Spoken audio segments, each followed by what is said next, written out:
So, whatever happened to the original time machine prop from 1960? Let's find out. Movies, music, and monsters.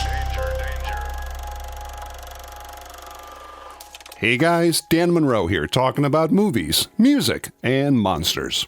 Oh man, the time machine. This is a good one, and I know a lot of people have been asking about it, and I am thrilled to finally get this one out there. Such an amazing piece of sci-fi history, honestly one of the best. The 1960 Time Machine was directed by George Pal. Now, George Pal directed this movie because the estate of H.G. Wells was so impressed with what he did with War of the Worlds back in 1953 that they gave him his choice of any of the H.G. Wells properties to make into a movie, and he thankfully chose The Time Machine. The original H.G. Wells novel was published in 1895, which, according to most film historians, introduced the concept of both time travel and the term time machine to the general public. I mean, without the time machine, would we ever have gotten the DeLorean? Good question. Lines are open, you decide. Like War of the Worlds, The Time Machine had an amazing cast. They cast Rod Taylor as H. George Wells. See what they did there?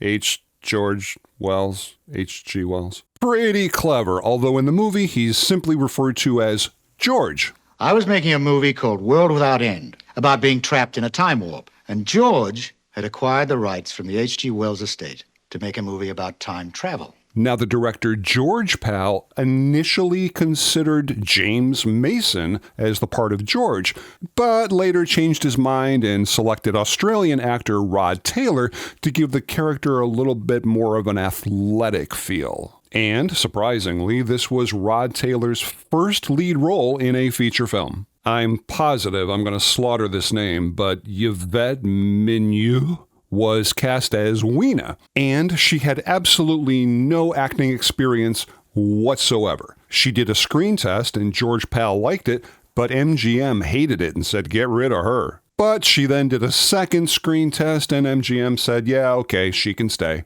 Nice news for her that by the time they got about halfway through the filming, her acting had improved so much that the director actually allowed them to go back and refilm a lot of earlier footage because she just got better. Now, the Time Machine itself. Let's talk about the incredible Time Machine. The Time Machine itself was designed by MGM art director Bill Ferrari and built by Wah Chang. It's interesting, the design of the Time Machine actually came from director George Pal's early memories of sledding as a child with his family. He thought that it was a really interesting concept to actually be sliding through time. And I can't say I disagree. Now, when his designers actually brought him the first drawing of the Time Machine, he really didn't care for it. Kind of looked like just a desk and a chair, but there was something in that first design that George Pal just loved. Behind the chair, the round, circular, spinning disc, which he immediately incorporated into other designs. You really can't see it in the film, but the ornate designs on the back of the dish are really interesting. There are even 365 little notches that go all the way around the disc. 365, one for each day of the year. The chair of the Time Machine was actually nothing more than a barber's chair, but the director really loved the look of it because it looked like an old-fashioned pilot chair. So they put it in. The original design showed a very simple pedestal on the base of the chair, but George wanted something a little bit more ornate and Victorian looking, so they added an extremely ornate wooden throne to the bottom of the chair, and it just looked so cool. And when I saw this wonderful looking thing that was straight out of the Victorian era, I was ready to really believe by sitting in this thing, I could indeed travel from 1899 through time. It impressed me so much. Staying true to the H.G. Wells novel, the designers surrounded the chair with brass railings. Originally, to power the sled, they toyed with the idea of things like nuclear power or fission power, but they eventually went right back to the novel and decided on clean energy with crystals. It's kind of funny. The director actually wanted the disc behind the chair to spin both ways, clockwise for the future and counterclockwise for the past. But for some reason, the executives said there's not enough money for it to go both ways in the budget. God, executives. Now, we'll get back to the time machine in just a second, but we can't talk about this movie unless we talk about the fricking Morlocks. These things were unbelievably creepy, and they really scared the heck out of me as a kid. God, I think it was those red glowing eyes. Now, a guy named William Tuttle made the Warlock masks, and they went through quite a few designs before they actually got the one that was perfect. Like most Hollywood productions, they made two versions of the masks. A very detailed one that was shot up close for the hero shots, and then some lesser detailed ones that the background actors would wear. They intentionally hired shorter actors to play the Morlocks. That way it would make Rod Taylor look taller. I don't know. Hollywood magic. Now, these masks were made out of vinyl rather than rubber, and they actually put red light bulbs in the eyes. God, very effective. And believe it or not, there is one mask remaining in existence today. It even still has the original red bulbs in the eyes. Super cool. Now, as far as the production goes, they only had a budget of about $800,000. And because of that, they were unable to shoot on location in London. So, from May 25th through June 30th, 1959, they shot in Culver City, California. The backgrounds were usually filled up with elaborate matte paintings and models, which really looked cool in the final film. The budget was so tight that they were only given 29 days to shoot the entire picture. Can you imagine only 29 days to pull off something this creative and successful? Pretty sure all the directors in Hollywood these days would simply have a fit. And this is so awesome. A bunch of props and costumes from Forbidden Planet were in the time machine. The Civil Defense Air Raid Officer uniform was the same costume as the crew uniforms in Forbidden Planet. And look at that thing. Look familiar?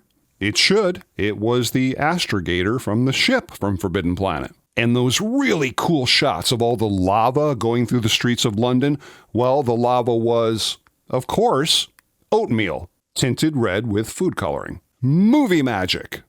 It's kind of funny. Whenever the character George is in the Great Hall, if you look on the floor, there's all these white lines going across it. No, that wasn't intentional. They literally built the set over top of the studio's parking lot. Wow. Okay, but what happened to the time machine? Where is it today? Well, when filming ended, the time machine was basically just shoved into storage at the studio. But in the early 1970s, MGM had a huge public auction of a whole bunch of their movie sets and props, including a pair of slippers from The Wizard of Oz, costumes from Gone with the Wind, 2 chariots from Ben-Hur, and you guessed it, the time machine. Now, although the time machine was in pretty good shape at the time of the auction, the entire control panel was missing. It wasn't stolen or anything, it's just that the special effects team that worked on the movie literally ripped it off the time machine so that they could use it for close-up shots for inserts for the film of the days going by. And I guess they just never bothered to put it back on. So the people running the auction hired a guy named Tom Sherman to create a brand new control panel, but he had to do it by the next morning. He had no access to any of the original blueprints, so most of what he created was like pieces of wood, and there were painted pie tins on the side and literal Christmas tree lights in the top. But it was enough to get it through the auction. I'm sure you've heard this name before, but the one guy who wanted to buy the time machine, and he wanted to buy it really bad, was world-renowned prop collector Bob Burns. He's the guy who owns one of the big King Kong armatures from the 1933 Kong.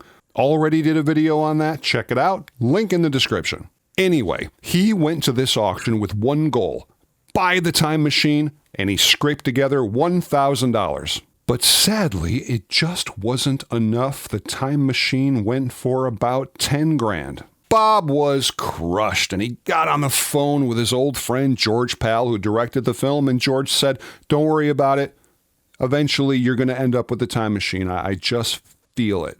Strange circumstance that the guy who bought the time machine used it in a traveling road show as an exhibit and charged people to sit in it and get their pictures taken with it. The time machine literally became a prop in a sideshow. But eventually that guy sold it, and then there's a lot of stories about where it went during that time. No one's really sure, but it disappeared for about 3 years. Then a miracle happened.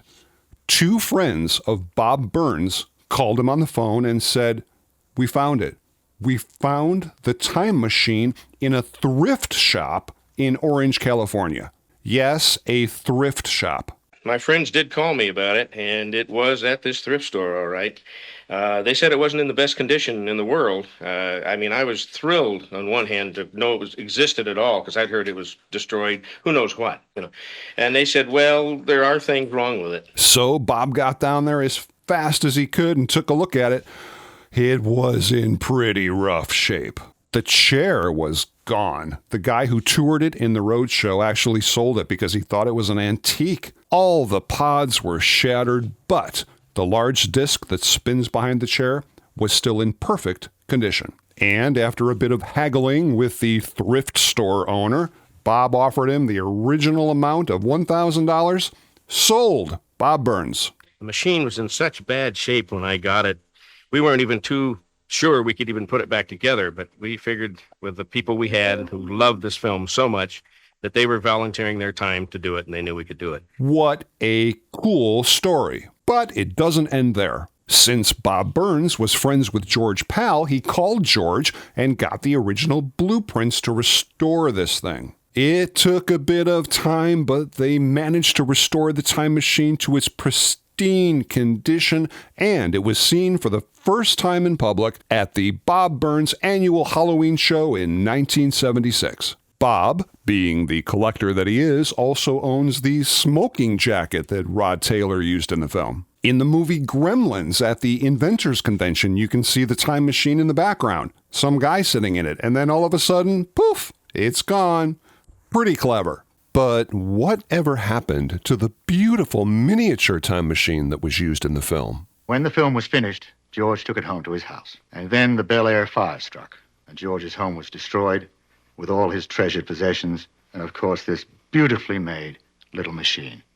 It was a tragedy. Well, the time machine was released to critical acclaim on August 17th, 1960. It even received an Academy Award for Best Special Effects for its time-lapse photographic sequences. According to MGM, the film earned $1.6 million in the U.S., turning a profit of over $245,000. Not bad for 1960.